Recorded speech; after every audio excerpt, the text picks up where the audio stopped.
저와 여러분은 9월 달부터 욥기서 말씀을 함께 읽어가고 있습니다.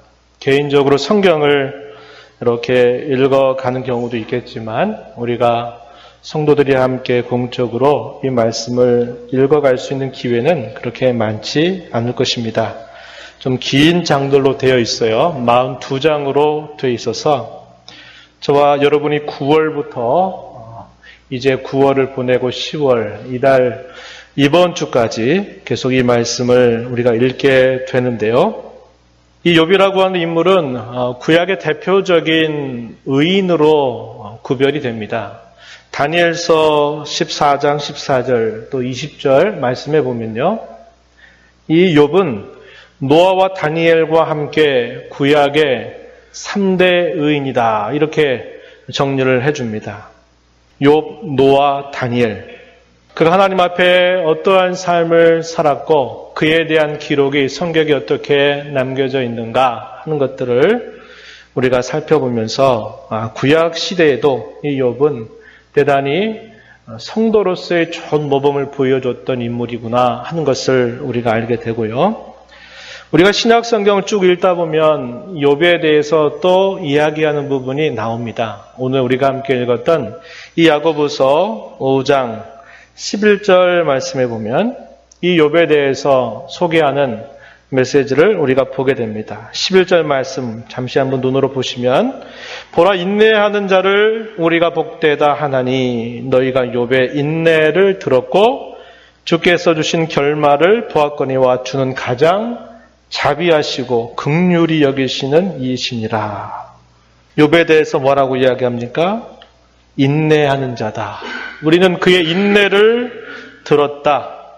그뿐만 아니라 주께서 그에게 주신 결말이 무엇인가도 다 보았다. 이렇게 말하면서 주님에 대하여 소개하기를 가장 자비로우시고 긍휼히 여기시는 분이시다. 이렇게 표현하고 있는 겁니다. 그래서 오늘 우리가 이 말씀을 바탕으로 해서 욥의 인내에 대해서 주께서 이 욥에게 주신 결말이 무엇인가를 함께 살펴보고자 한 것입니다. 자, 욥의 고난은 보통 사람들이 당할 수 있는 고난에 비하면 그 정도가 굉장히 심했습니다. 아주 남다르고 특별한 고난을 만나게 되었어요. 하지만 이 남다르고 특별한 그의 고난보다도 더 특별한 것은 뭐냐? 그러한 특별한 고난과 어려움 속에서 더 특별하게 그는 그의 인내를 잘 보여주었다라고 하는 것입니다. 여기서 인내라고 하는 이 말은 단순하게 어떤 어려움이 왔을 때 그것을 참는다, 또 그것을 견딘다, 이런 단순한 의미라기보다는 이 의미는 요지부동하다, 확고하다, 흔들림이 없다, 끝까지 견인한다, 이런 의미를 가지고 있는 말이라고 하는 겁니다. 야고보서 1장 2절 3절 말씀해 보면은 이렇게 권면합니다. 내 형제들아 너희가 여러 가지 시험을 당하거든 온전히 기쁘게 여기라. 이는 너희 믿음의 시련이 인내를 만들어내는 줄 너희가 알미라. 이렇게 말합니다. 여기서 인내를 만들어낸다라는 이 말도 확고부동함, 견인, 아주 굳세게 그것을 견뎌서 떠나지 않고 분명하게 서 있다라는 것을 뜻하는 말로 여기 인내라고 하는 말을 사용하고 있다라는 겁니다. 우리가 소위 성도의 견인이란 말을 쓸 때 그 말을 이 인내라고 하는 말로 표현하고 있는 것이죠. 여러 가지 어려움을 만나고 시련을 당하는 그런 여정 속에서도 그가 하나님을 향한 그의 마음과 그의 태도와 그의 자세가 한결같다, 흔들리지 않는다, 요동함이 없다, 이런 것을 뜻하는 그 말로 인내라는 말을 사용하고 있다는 겁니다. 욥이 당한 고난의 내용은 우리가 여러 시간들을 통해서 함께 살펴보았죠. 욥이 당한 이런 시련과 고난은 거의 동시적으로 일어난 사건이었습니다. 그가 가지고 있었던 모든 소유물을 강탈당하거나 빼앗기는 그런 일을 겪었고, 그가 사랑하는 그의 자녀들을 한꺼번에 잃어버리게 됩니다. 아들 7, 딸 3 되는 그 자녀들을 갑작스러운 그런 재난으로 말미암아 그의 사랑하는 자녀들을 한꺼번에 다 잃어버리게 되죠. 그뿐만 아니라 그런 다음에 그는 온몸에 악한 종기들이 나면서 발끝에서부터 정수리까지 그 종기로 인해서 기왓장을 가지고 자기 몸을 긁지 않으면 조금 더 견딜 수 없는 육체적인 고통까지 당하게 되었습니다. 그러한 고통은 단순히 이런 물리적인 고통 정도가 아니고 잘 아는 바와 같이 정신적인 고통을 동반했어요. 자녀들이 그의 곁을 떠나버렸다고 하는 사실, 그리고 그의 가장 곁에 있는 아내마저도 욥을 향해서 하나님을 저주하고 죽으라 이렇게 말하면서 가장 가까이 있는 아내마저도 이 욥을 향해서 하나님을 거절해라, 하나님을 배반해라, 그리고 차라리 죽어버려라 이렇게 말을 하는 것을 그는 듣게 되었습니다. 친구들이 그의 곁에 와서 그들을 위로한다고 이렇게 하지만 친구들과의 계속적인 대화를 통해서 욥은 깊은 영적인 고통을 또 경험하게 됩니다. 그리고 그런 가중에서도 하나님은 자신에게 나타나셔서 좀 말씀해 주시고 그것을 좀 깨닫게 하시면 좋겠는데 하나님은 침묵하고 계시는 그런 상황을 그가 보면서 말할 수 없는 그런 영적인 고통까지 그는 경험하게 된 겁니다. 사실 어떤 일들이 있었다 없어졌다, 또 어떤 것이 가졌다가 어떤 것이 사라졌다 하는 것들도 우리에게 적지 않은 충격을 주지만 사실 더 큰 충격은 그것 때문에 따라오는 정신적인 충격, 그리고 우리 신앙인들에게 있어서는 무엇보다도 영적인 그런 충격이 더 큰 고통을 줄 수 있다는 거예요. 우리 사람의 본성들은 어떠하냐? 내가 뭔가를 잘못한 것에 대해서 다른 사람이 너 잘못했지 이렇게 꼬집어내도 그거에 대해서 사람은 인정하기를 싫어하는 겁니다. 괴로움을 느끼게 돼요. 그거는 전부가 아니라 내가 한순간 잘못해서 실수한 것인데 나는 항상 뭐 잘못한 사람처럼 이렇게 얘기하는 것을 두고 아주 못내 힘겨워하는 것입니다. 하물며 전혀 상관없는 일, 전혀 그렇지 않은 그런 생각과 일들, 그런 것들에 대해서 그의 곁에서 친구들이 계속적으로 우겨대면서 너 고백해라, 고백해라 이렇게 말을 하고 있으니 이게 얼마나 억울하고 분통 터지는 일이겠습니까? 욥의 편은 아무도 없는 겁니다. 그의 아내도 떠나갔었고 그의 친구들마저 위로한다고 하는 명목으로 찾아오긴 했지만은 그러나 나중에는 욥을 공격하는 공격자들로 바뀌어서 아주 거친 논쟁을 계속하게 되었던 사실입니다. 그런 가운데서 잘 아는 바와 같이 욥은 어쩔 수 없이 깊은 탄식을 쏟아냅니다. 하나님께서 자신의 편이 되어 주기를 갈망하게 됩니다. 때때로 움츠리고 쓸어 담으려고 애를 써도 쓸어 담아지지 않는 아픔과 고통 때문에 때때로 하나님이 침묵하시는 것에 대해서 원망하는 마음도 표현하기도 합니다. 그러나 그것조차도 사탄이 하나님 앞에 고소한 것처럼 욥이 결국 하나님을 등질 것입니다. 하나님을 배반할 것입니다. 라고 말했던 것처럼 욥이 하나님을 배반하는 것은 아닌 것입니다. 연약함 때문에 짓이겨 나오는 신음소리와 같은 그런 연약함을 보이기는 하여도 그가 당하는 고난 속에서 그는 하나님을 향한 변함없는 마음을 그는 여전히 가지고 있었습니다. 욥은 자신의 소유를 빼앗기고 자식의 재난으로 죽게 되면서 그는 이렇게 하나님 앞에 고백하였죠. 1장 21절에서 이렇게 그는 고백했습니다. 내가 모태에서 알몸으로 나왔사온즉 또한 알몸이 그리로 돌아가올지라. 주신 이도 여호와시요 거두신 이도 여호와시오니 여호와의 이름이 찬송을 받으실지니이다. 이렇게 고백합니다.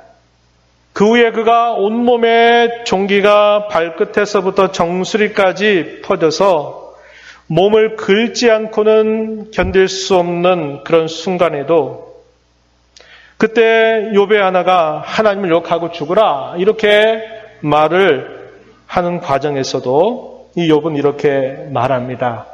2장 10절 말씀해 보면 그대의 말이 한 어리석은 여자의 말 같도다. 우리가 하나님께 복을 받았은즉 화도 받지 아니하겠느냐 이렇게 대답합니다. 이것으로 끝난 게 아니었어요. 욥의 친구들이 찾아와서 욥에게 전혀 도움이 되지 못하는 위로의 말을 건넵니다. 그리고 나중에는 오히려 욥을 공격할 때 욥은 이렇게 말을 하였습니다. 욥기서 13장 15절 말씀해 보면요. 하나님께서 나를 죽이실지라도 나는 그를 의뢰하리라 이렇게 대답했고 그뿐만 아니라 16장 19절에서 21절 말씀해 보면은 또 이렇게 욥은 그의 소망을 표현합니다. 지금 나의 증인이 하늘에 계시고 나의 중보자가 높은 데 계시니라. 나의 친구는 나를 조롱하고 내 눈은 하나님을 향하여 눈물을 흘리니 사람과 하나님 사이에와 인자와 그 이웃 사이에 중재하시기를 원한다. 이렇게 말합니다. 그뿐 아니었어요. 그는 몇 장 뒤로 가서 욥기서 19장 25절부터 17절에서 또 이렇게 그는 확신을 표현하였습니다. 내가 알기에는 나의 대속자가 살아계시니 마침내 그가 땅 위에 서실 것이라. 내 가죽이 벗김을 당한 뒤에도 내가 육체 밖에서 하나님을 보리라. 내가 그를 보리니 내 눈으로 그를 보기를 낯선 사람처럼 하지 않을 것이라. 이렇게 확신을 표현하고 있습니다. 이처럼 욥은 자기가 당한 일에 대해서 하나님 앞에 고백을 통해서 하나님께 경배하는 태도를 보였죠. 욥의 아내가 찾아와서 그를 향해서 했던 말 가운데서도 그는 하나님을 향한 그의 신앙을 저버리지 않고 하나님은 복을 주실 수도 있고 화를 주실 수도 있는 분이다 라고 말하면서 그의 아내의 말을 물리칩니다. 그의 친구들이 찾아와서 욥에게 계속적으로 경고하고 회개하라고 촉구하는 그런 가운데서도 그는 하나님이 나를 죽이실지라도 내가 이렇게 죽고만 날지라도 나는 하나님을 의뢰할 것이다. 나의 증인이 하늘에 계시고 나의 중보자가 높은 데 계신다. 나의 대속자가 살아계셔서 마침내 그가 땅 끝에 서실 것을 나는 확신한다. 나는 육체 바깥에서 하나님을 보게 될 것이라. 이렇게 말하면서 그는 요지부동하게 하나님만을 붙들고 계속되는 공격과 시험 앞에서 더욱더 그는 하나님을 향해서 소망하고 확신하는 태도를 놓치지 않았습니다. 이것을 두고 야고보는 뭐라고 말하느냐? 욥의 인내라 이렇게 부르고 있는 겁니다. 아까 인내가 뭐라 그랬나요? 그냥 참는다 이런 의미가 아니라 요지부동하다, 확고하다, 흔들림이 없다 이런 뜻을 나타내는 말이라 그랬습니다. 그래서 이 욥의 생애를 두고 그의 인내를 우리가 살아가는 삶의 본으로 삼고 우리도 그런 고난과 시련 앞에서 우리가 주눅들지 말고 당당하게 그런 시련들을 견고함으로 요지부동하며 나아가야 된다. 이렇게 당시의 성도들을 격려하고 있는 겁니다. 이러한 욥에게 하나님께서 주신 결말이 무엇인가를 보았다라고 이야기하는데 그 내용은 최종적으로 욥기서 마지막 42장에서 우리가 확인을 할 수 있는데요. 그러나 우리는 욥이 그토록 갈망했던 하나님이 마침내 이 욥에게 나타나셔서 욥과 나눈 대화로부터 이 부분을 생각해 보고자 하는 것입니다. 이러한 내용은 욥기서 38장에서부터 쭉 시작이 돼서 욥기서 42장까지 쭉 이어지면서 이 욥기가 결국 결말을 딱 맺는 그렇게 나타나고 있습니다. 욥은 그토록 하나님을 뵙기를 바랬어요. 다른 사람이 더 그를 억제고 더 공격하고 그를 더 시험과 코너로 몰아넣을수록 욥은 더욱더 하나님만을 만나기를 소망했고 갈망했고 하나님을 배웠기를 그토록 애썼다는 것입니다. 마침내 하나님께서 침묵을 깨뜨리시고 이 욥과 친구들에게 하나님이 나타나십니다. 어떻게 나타나시냐면 폭풍 가운데서 하나님이 나타나셔서 말씀하시기 시작합니다. 구약시대에 이 폭풍을 나타낼 때는 하나님이 임재하실 때 많이 동반되었던 그런 모습이었습니다. 하나님은 이렇게 폭풍 가운데 나타나셔가지고 욥이 궁금해하는 질문들에 대해서 이건 이렇고 저건 이렇고 이렇게 답변하시는 게 아니라 하나님은 많은 질문들을 이 욥에게 쏟아내시는 겁니다. 창조의 신비에 대해서 이렇게 저렇게 하나하나 물으시는 거예요. 너는 아느냐? 너는 이렇게 할 수 있느냐? 너는 아느냐? 이게 왜 이렇게 된 줄 너는 아느냐? 너는 보았느냐? 이렇게 말하면서 하나님께서 창조하신 그분의 놀라우신 지혜를 두고 조목조목 이 욥에게 하나님이 물어보시는 겁니다. 하늘과 땅에서 일어나고 있는 많은 이런 자연의 현상들에 대해서 물으시고요. 하나님께서 창조하신 이 동물에 대해서 또 하나님께서 또 묻기 시작하시는 겁니다. 그러면서 욥에게 이제 하나님이 또 물으셔요. 뭐라고 물으시느냐? 40장 1절 2절에 가면 이렇게 묻는 겁니다. 욥, 네가 전능자와 다투겠느냐? 하나님을 탓하는 자, 고소한 자, 너 욥은 대답해 보아라. 하나님이 이렇게 욥에게 물으시는 겁니다. 이렇게 물으시는 하나님은 욥을 정죄하시려고 물으시는 게 아니에요. 하나님이 이렇게 물으신 데에는 그로 하여금 깨닫게 하시려는 목적을 가지고 이 욥에게 물으시는 것입니다. 또 계속되는 하나님의 말씀하시는 부분 속에서 하나님은 또다시 또 질문을 쏟아내시는 거예요. 하나님께서 창조하신 하나님의 능력이 어느 정도인가를 그로 하여금 계속 물어보고 대답해 보라고 이야기하는 것입니다. 하나님은 욥에게 이렇게 말씀하세요. 욥, 네 스스로가 하나님 앞에 네가 정당하다, 네가 의롭다 이렇게 네가 스스로 증명할 수 있는 것이 아니고 네가 의롭다, 정당하다라고 하는 것은 오직 하나님께서만 인정할 수 있는 그러한 권리를 가지고 있다라고 말하는 겁니다.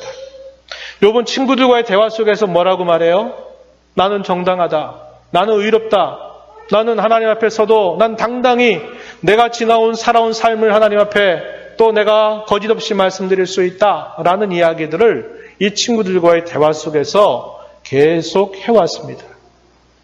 그래서 하나님은 이 욥을 향해서 네가 네 스스로 너를 정당하다, 너를 의롭다 그렇게 말할 수 없다. 의롭다, 정당하다 선언할 수 있는 존재는 너가 아니라 바로 나다라고 하는 것을 이 욥에게 말씀하시면서 하마가 가지고 있는 힘이 어떠하고 그의 본성이 어떠한가를 물으시고 악어가 가지고 있는 그의 본성 또 그의 힘이 무엇인가를 계속적으로 이 욥에게 이야기하시는 겁니다. 왜 하나님께서 왜 그렇게 말씀하실까? 의아해지는 겁니다. 욥이 그토록 듣고 싶어 했던 그 질문에 대해서 하나님이 한두 마디로 답변을 주시면 좋을 것을 하나님 그렇게 안 하시고 하나님은 전혀 생각지 못한 뜻밖의 질문들을 오히려 욥에게 막 쏟아내시니 이 욥이 한마디도 하나님 앞에 대답을 드릴 수 없었던 것입니다. 그래서 욥은 하나님의 있는 이런 물음 앞에서 욥은 하나님 앞에 이렇게 말씀드려요. 하나님, 제가 하나님께 드릴 말씀이 아무것도 없습니다. 라고 이렇게 대답을 드리는 겁니다. 하나님이 창조하신 그 놀라운 신비에 대해서 자신이 알 수 있는 그러한 자가 아니라 저는 하나님 앞에 미천하고 하나님 앞에 부족한 자이어서 저는 하나님 앞에 한마디의 대답도 할 수가 없습니다. 그래서 욥은 손으로 입을 가리는 태도를 취하게 되었습니다. 하나님의 임재와 그분의 말씀 앞에 잠잠하게 된 것입니다. 욥의 사건, 욥의 궁금증, 욥의 질문은 해결되지 않고 그대로 남아 있습니다. 그의 질문이 뭐예요? 하나님, 왜 이런 일이 제게 왔는지요? 이런 고통이 왜 제게 왔는지 하나님 좀 말씀해 주세요. 알고 싶어요. 왜? 라고 하는 질문들을 계속 던지고 싶어 했던 이 욥에게 하나님은 왜라고 하는 답변에 대해서 말씀하시는 게 아니라 그가 대답할 수 없는 무수한 질문들을 막 던지고 계신 것입니다. 욥의 궁금증은 풀려지지 않아요. 여전히 남아 있습니다. 그러나 하나님의 임재와 그분의 말씀 앞에서 그의 시각이 달라지고 있는 것을 우리는 보고 있다는 겁니다. 그의 시각이 열리게 된 것이 이것은 하나님의 임재와 말씀을 듣는 모든 사람들의 공통적인 반응이라는 것이 성경이 우리에게 가르쳐 주고 있는 것입니다. 아삽이라고 하는 시인을 여러분 기억하시죠? 시편 73편 가서 보면 그가 살아가는 세상 속에 악이 가득하고 의로운 자가 더불어 섞여 살아가는데 악인들은 잘 되고 하나님을 섬기는 사람들은 고난과 어려움을 당하는 일들을 보면서 그가 실족해서 넘어질 뻔했다고. 어떻게 이런 일이 하나님이 다스리는 이 세상 속에서 이런 일들이 이렇게 일어날 수 있습니까? 라고 말하면서 그 고통과 아픔의 문제를 가지고 하나님 앞에 씨름하였던 겁니다. 그래서 그 문제를 하나님 앞에 가져가서 그가 하나님 앞에 쏟아내고 그런 가운데서 그가 하나님의 임재를 그가 경험하면서 그의 고백이 확 바뀌어버리죠. 하늘에서는 땅에서는 주밖에 나의 사모할 자가 없습니다. 주님을 가까이 하는 것이 내게 복입니다. 이렇게 그의 고백이 바뀌게 되는 것을 우리는 기억하고 있어요.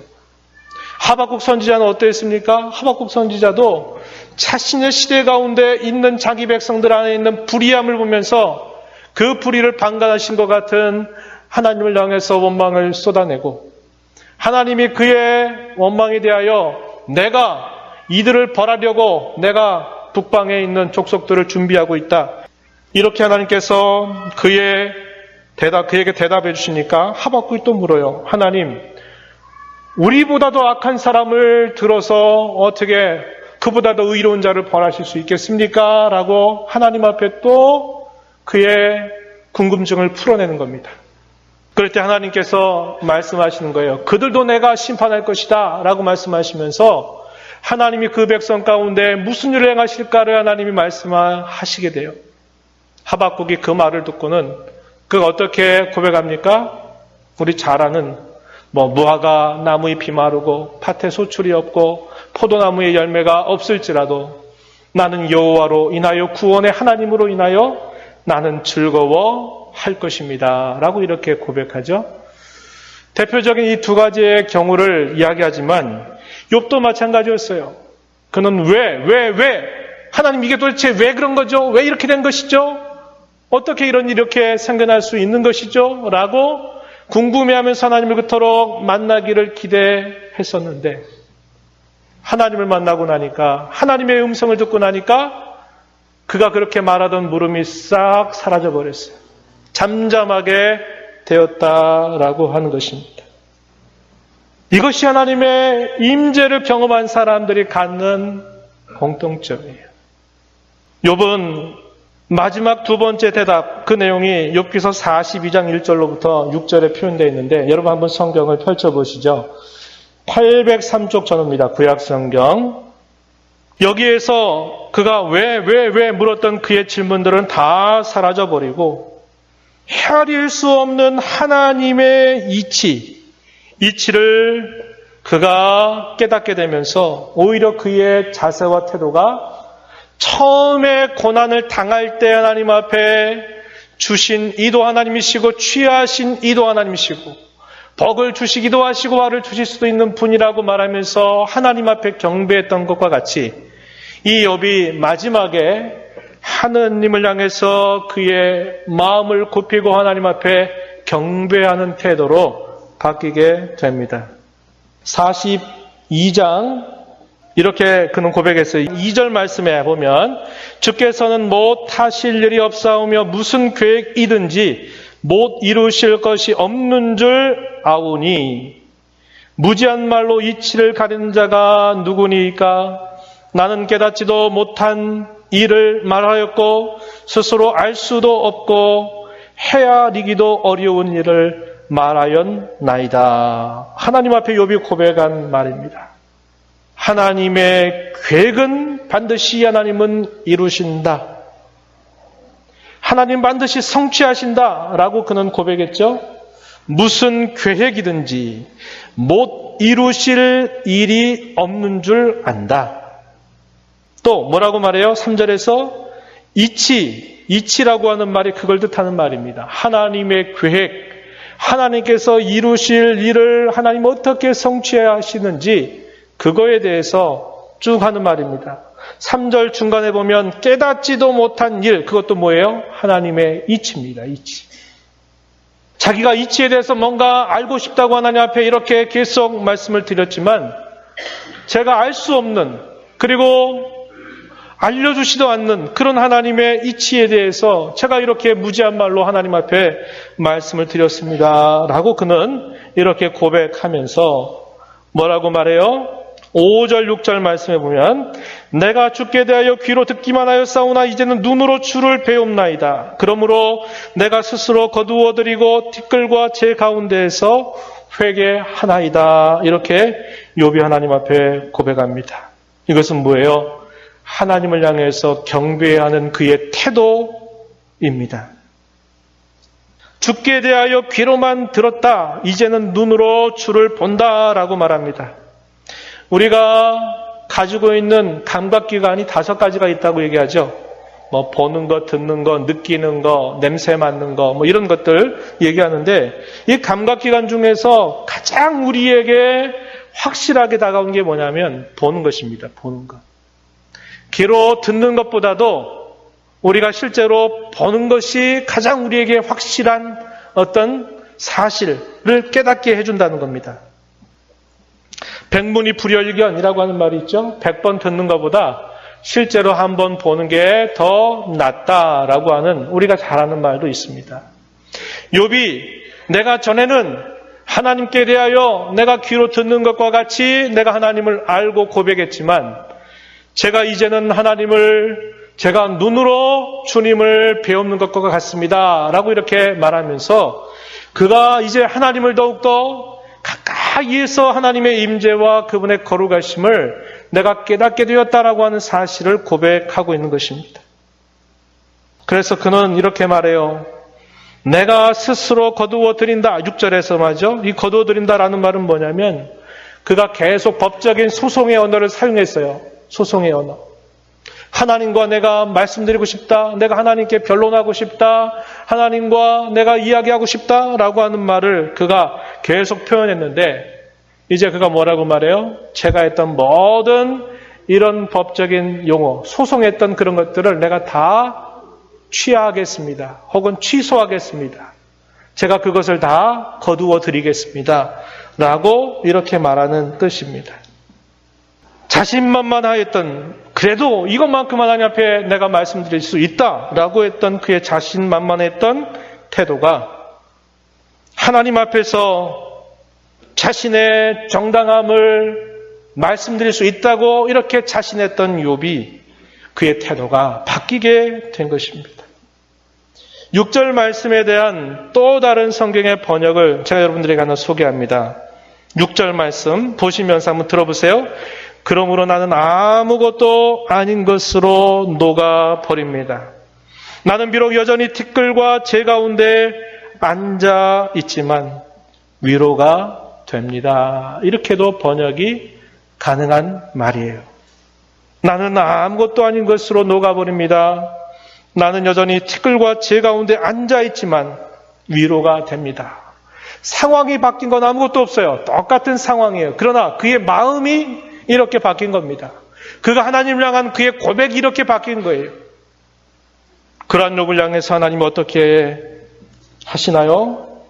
욥이 정당하다는 것을 하나님께서 인정해 주시게 됩니다. 이 내용이 42장 7절부터 마지막 절까지 계속 표현되고 있는데, 하나님이 욥이 정당하다라고 이렇게 인정하시는 말씀이 먼저는 그의 친구들 앞에서 공개적으로 그것을 인정하시는 겁니다.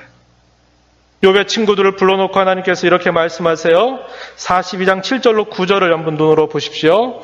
내가 너와 내 두 친구에게 노하나니 이는 너희가 나를 가리켜 말한 것이 내 종 욥의 말같이 옳지 못함이니라. 그런즉 너희는 수소 7과 수량 7을 가지고 내 종 욥에게 가서 너희를 위하여 번제를 드리라. 내 종 욥이 너희를 위하여 기도할 것인즉 내가 그를 기쁘게 받을 것이다. 이렇게 말씀하십니다.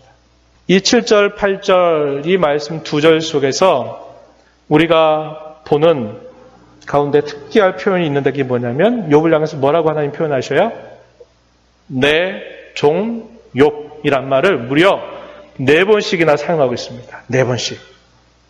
이게 무슨 말이냐? 아까 말씀드렸죠? 욥은 자기 스스로를 정당하다고 스스로 말할 수 없어요. 그런 권한이 자기에 있는 거 아니에요. 그런데 누가 그 권한을 가지고 계세요? 하나님이 그 권한을 가지고 계신데 하나님께서 친구들 앞에서 욥에게 말하는 겁니다. 욥, 네가 정당하다. 네가 맞다. 네가 옳다라고 하나님께서 친구들에게 공개적으로 말씀하시면서 너희들은 재물을 준비해가지고 이 욥에게 가져가서 욥이 너희를 위해서 제사를 드리고 너희를 위해서 기도하면 내가 너희의 모든 죄를 용서해 주겠다라고 말씀하시면서 욥이 옳다, 정당하다라고 하는 것을 하나님이 손들어 주시는 겁니다. 그것으로 멈추지 않았어요. 하나님은 더 공적으로 보여주셔요. 왜? 욥이 당한 그 시련에 대해서 옛적에는 그에게 도움을 받던 사람들마저도 욥에게 와가지고 욥을 뭐라고 말해요? 조롱하고 멸시한다 그랬죠? 가장 낮은 그런 지위에 있는 비천한 사람도 욥에게 와서 욥이 고난받는 것에 대해서 그러면서 이 욥을 비난하고 헐뜯고 조롱하는 그런 태도를 취했어요. 하나님께서 정당하다는 것을 이제 공개적으로 보여주시는데 그 말씀이 어디에 나타나냐면 그 다음에 주어지는 말씀을 통해서 하나님이 분명하게 그 사실을 보여준다고 하는 겁니다. 그 내용이 이제 여기 10절부터 마지막 절까지 쭉 그 내용을 소개해 주시는데 그 내용이 뭐냐면 바로 그가 이전에 가졌던 모든 소유들을 2배로 하나님이 회복시켜 주십니다. 가지고 있었던 모든 가축들을 2배로 하나님께서 그를 회복시켜 주시고요. 그리고 그를 아는 모든 사람들, 그 중에는 욥을 비난하고 조롱했던 많은 사람들이 있을 겁니다. 그들에게 욥을 존경하는 표시로 그들이 예물을 가지고 와서 욥에게 드리게 하는 겁니다. 그래서 욥이 그 예물을 받아요. 11절. 그리고 하나님께서 다시 그들의 자손들을 주시는데 자식이 10명입니다. 아들이 7, 딸이 3이 되고요. 그는 140년 동안을 살면서 아들과 손자 4대가 잘 되는 것을 보는 그런 복을 누리게 되는 겁니다. 그래서 그 모든 상황을 역전시켜 주시고 모든 상황을 완전히 바꾸어 주시는 하나님의 결말을 이 욥기서 마지막에서 표현해 주고 있다는 겁니다. 욥에게 나타나신 하나님의 자비와 긍휼에 대해서 이 야고보는 이렇게 말했죠. 우리가 읽었던 본문 11절에서 그렇게 말했습니다. 그 말씀은 시편에 있는 말씀을 인용한 말씀이에요. 시편 103편 8절에 여호와는 긍휼이 많으시고 은혜로우시며 노하기를 더디하시고 인자하심이 풍부하시도다 하는 그 말씀을 인용을 해서 이처럼 보라, 이 여호와 하나님은 자비로우시고 긍휼이 풍부하신 분이시다, 이렇게 이야기하였습니다. 많은 사람들은 오해할 것이에요. 아니, 하나님이 자비와 긍휼이 이렇게 풍성한 분이라면 처음부터 욥에게 그런 고난과 시련을 안 주셨어야지 왜 그런 고난과 시련을 주셨단 말이야? 말도 안 돼. 이렇게 반문할 수 있을 겁니다. 우리는 고난 없고 평탄하고 무조건 잘 되는 것만 있으면 좋겠다고 생각하고 그것이 하나님이 자비와 긍휼이 나타난다면 그렇게 돼야 된다고 생각한 겁니다. 오해하는 것이에요. 그러나 성경 뭐라고 말합니까? 교만한 자를 물리치시겠지만 겸손한 자에게는 은혜를 주신다라고 성경 우리에게 가르쳐주죠. 성경은 자기 자존감 혹은 자존심이 강하고 자기 확신이 충만한 사람을 두고 복된 사람이라고 말하지 않아요. 세상은 그런 사람들을 두고 야, 대단히 자신만만한 사람, 뭔가 성공할 수 있는 사람, 참 좋은 사람, 이렇게 말할지 몰라요. 그러나 성경은 그렇게 말하지 않아요. 성경은 오히려 자기 자신이 아무것도 아님을 진심으로 깨닫고 고백하는 사람들을 두고 복되다, 이렇게 가르쳐 주고 있습니다. 예수님께서 산상수훈 가운데서 팔복을 이야기하시면서 심령이 가난한 자가 복에 있다. 또 호세아서 14장 3절에 보면 고아와 가추로 말미암아 긍휼을 얻는다. 고아와 같은 그런 빈 마음, 그런 가난한 마음, 그런 마음을 가진 자가 하나님의 긍휼을 입는다. 그런 말씀을 하고 계시는 것이죠.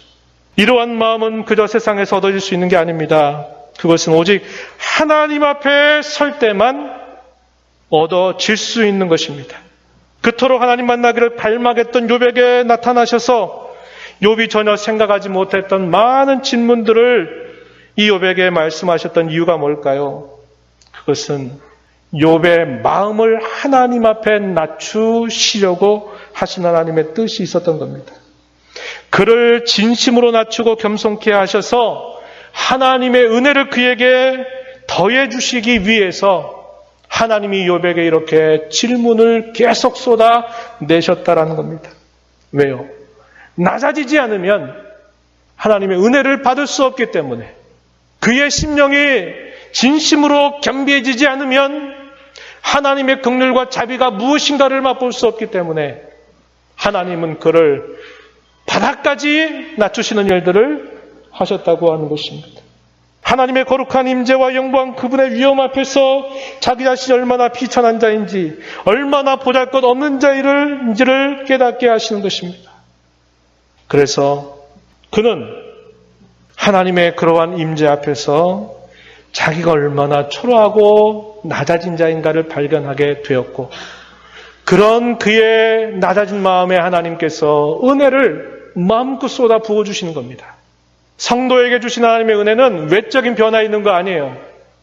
따라올 수 있어요. 욥처럼. 소유를 2배로 늘려주시고 그의 죽었던 자녀들을 잇도록 또 새로운 자녀들을 하나님이 주시고 그로 하여금 평안과 평탄을 누리게 하시는 것들이 따라왔어요. 그러나 성도에게 주신 하나님의 은혜는 그 환경이 먼저가 아닙니다. 문제 해결이 먼저가 아니에요. 뭘까요? 그의 마음을 하나님 앞에 아주 낮추어서 그의 낮아진 마음 속에 하늘로부터 부어지는, 하나님의 은혜의 보좌로부터 부어지는 그 은혜를 받아 누리는 것으로부터 진정한 복이 시작된다고 하는 사실입니다.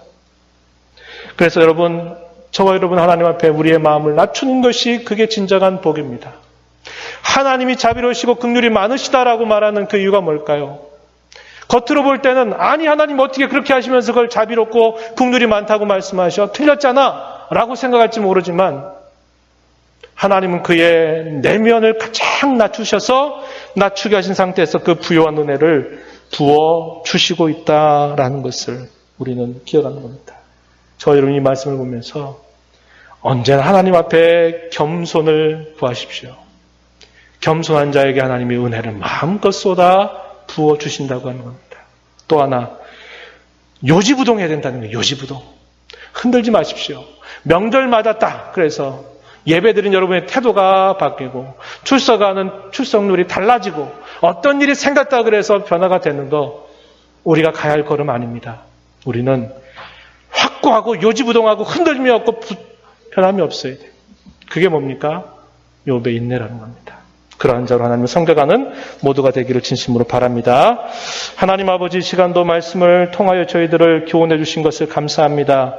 세상의 많은 사람들은 자신감과 확신에 가득 찬 사람, 자존감이 높은 사람, 자기가 무엇인가든지 할 수 있던 긍정적인 마음을 가진 사람을 두고 복되다, 성공할 수 있는 사람이라고 말하지만 성경은 저희들에게 가르쳐 주시기를 겸손한 자에게 은혜를 주신다 말씀하셨고, 하나님은 욥을 향해서 그로 하여금 가장 낮아진 그 자신의 모습을 확인하게 하시는 하나님의 은혜를 베풀어 주심으로 하나님의 보좌로부터 주시는 그 풍성한 은혜를 받아 누리는 자가 되게 하신 것을 저희가 살펴보았습니다.